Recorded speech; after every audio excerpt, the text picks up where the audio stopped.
William Bill Viola was born on January 25, 1951, and grew up in Queens, New York. In 1969, when Bill was in high school, a gracious donor gave a Sony Portapak video camera to the school, which kick-started his interest into the medium that he would later devote his artistic career to.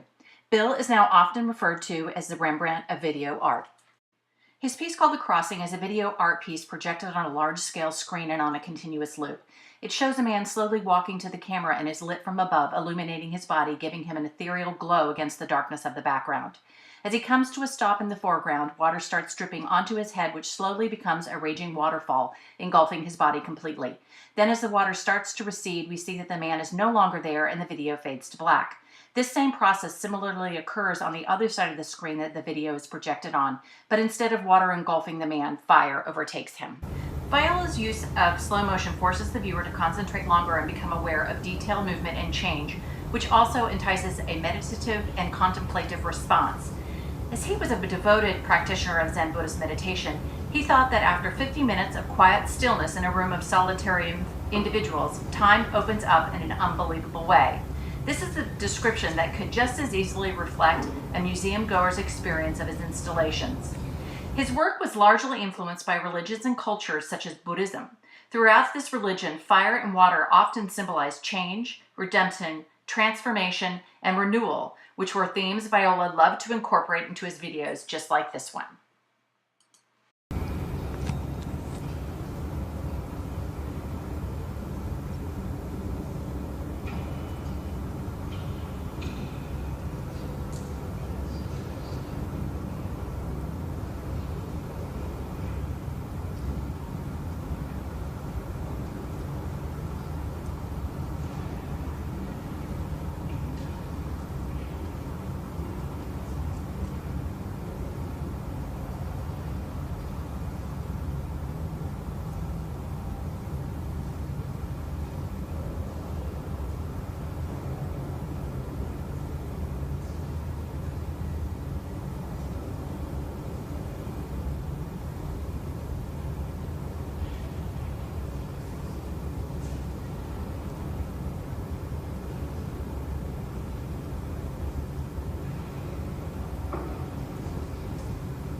Viola wanted to create this video's art piece to symbolize the act of self-annihilation, represented in the figure's disappearance at each conclusion, and also serve as a metaphor for the destruction of the ego. In the artist's words, this action becomes a necessary means to transcendence and liberation, especially in this unpredictable world. With his background as a Zen Buddhist meditation practitioner, this work also acted as a way to evoke the viewer's senses and create a feeling of spirituality. Bill Viola himself was a patron for this art piece because he wanted to take his viewers on a trip to the spiritual realm and help them increase their own awareness. This was why it was placed in a public museum for all to see. This piece was meant to be seen by the public. Bill Viola wanted it to be seen so it could evoke and help them through a mental, physical, and spiritual journey. The video of the crossing was made through the use of slow motion, contrast in scale, shifts in focus, and mirrored reflections, as well as Viola's signature manipulation of filmic time. His piece's medium was chosen to help appeal to and reflect raw human emotions, taking the viewer on a spiritual journey and making them aware of many things such as detail, movement, and change. The video's size was chosen so that it would be the only thing that the viewer saw in the room the screen was placed in. Since the video would be projected in a room in a museum, Viola wanted the video to almost overwhelm the viewer's senses and be the only thing that they saw in a dark room. This was to enhance the experience when viewing the video and get the spiritual meaning and journey across to the viewers. The crossing's overall function was to provide the viewers a way to evoke their senses and create a feeling of spirituality while also representing the idea of self-annihilation and the destruction of ego. This video is meant to take the viewer on a spiritual journey and enhance their awareness. The crossing has a very realistic and expressive style. The video uses a real man to express emotions and a spiritual journey. Bill Viola's style called for the expression of human emotions and spirituality in this art piece. Therefore, this video has a real human placed in the position to express emotion and reflected a spiritual journey.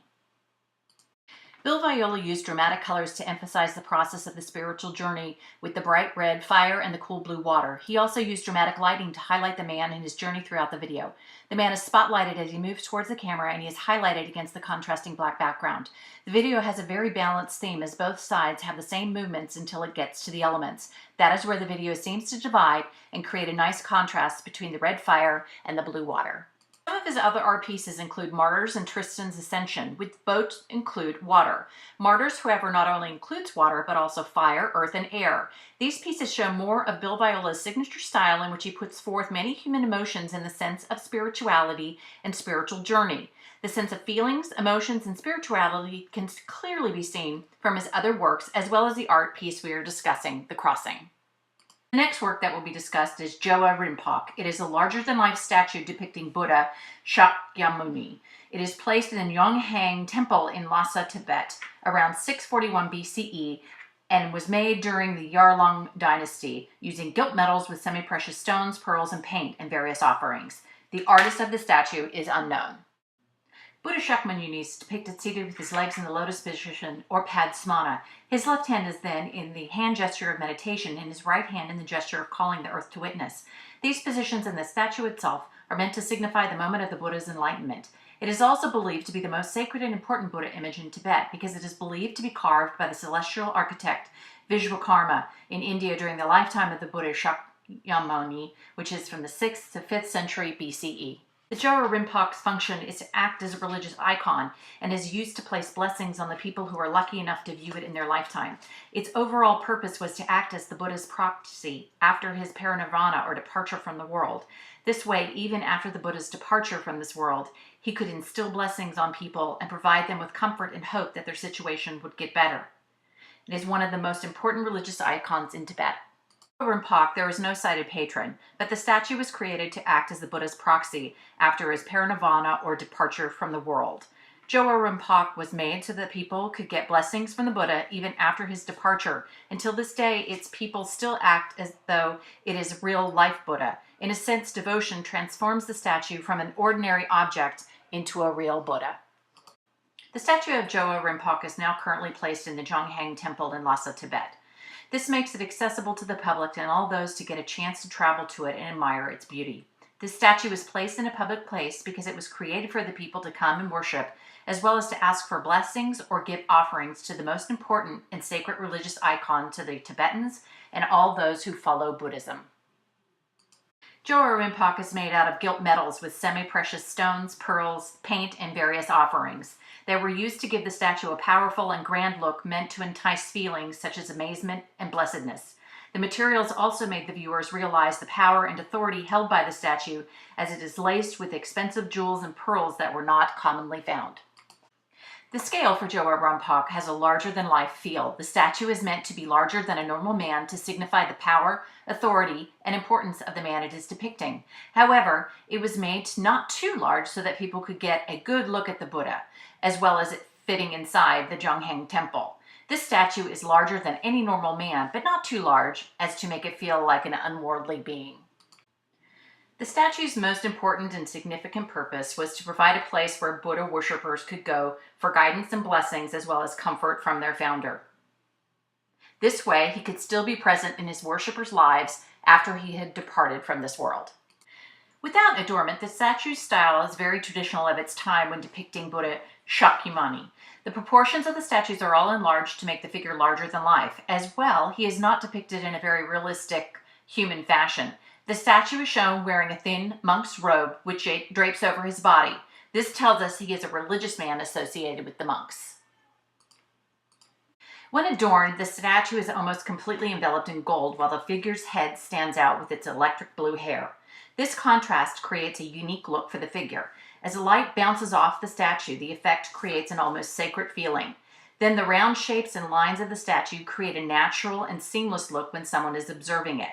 The statue also has a very balanced feel, with the objects surrounding it lining up and making the statue look symmetrical. As we do not know who the artist of Jowo Rinpoche was, I cannot show you any other pieces from the artist, but I can show you some other depictions of Buddha. These art pieces are depicting the same man, however they are very different from Jowo Rinpoche. These statues all depict him the same way in the same position and are meant to signify his enlightenment, but since Jowo Rinpoche is considered the most accurate portrait of the Buddha, the others don't look exactly like it.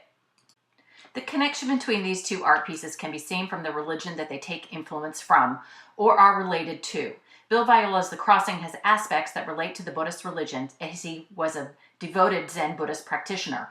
The use of fire and water as a way to symbolize redemption, transformation, and renewal are key parts to the Buddhist religion. Then, as the Jowo Rinpoche statue is one of the most important religious icons in the Buddhist religion, the connection is clear that both of the pieces are in some way connected to the Buddhist religion. Whether the art piece has influences from the religion or the art piece is one of the most important objects of the religion, they both are related to it in some way.